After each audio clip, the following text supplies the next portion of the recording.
ఇప్పుడు independence day వస్తుందంటే just ఒక హాలిడే అయిపోయింది కానీ అదే చిన్నప్పుడైతే 3 to 4 డేస్ ముందు నుంచి క్లాస్ మొత్తం జాలీ మూడ్లోకి వెళ్ళిపోయేవాళ్ళం. పెద్ద పని ఏంటంటే క్లాస్ని డెకరేట్ చేసుకోవడం, క్లాస్ మొత్తం డబ్బులు పోగు చేసుకుని కలర్ రిబ్బన్స్ ఫ్లాగ్స్తో క్లాస్ అంతా డెకరేట్ చేసేవాళ్ళం. టీచర్స్ ఎవరు కూడా క్లాసెస్కి వచ్చేవాళ్ళు కాదు. ఇలా ఒక 2 డేస్ ఫుల్ డెకరేషన్ చేసుకుంటానే ఉండేవాళ్ళం.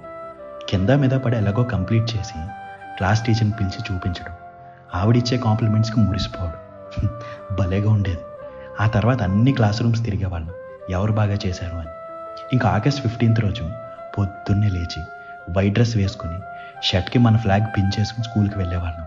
ఆ రోజు మెయిన్గా వెయిట్ చేసేది ఎందుకంటే ప్రేయర్ అయిపోయాక జనగణమన కూడా పాడేశాక లైన్లో నిలబెట్టి స్కూల్లో ఇచ్చే స్వీట్ అండ్ మిక్చర్ ప్యాకెట్ కోసం.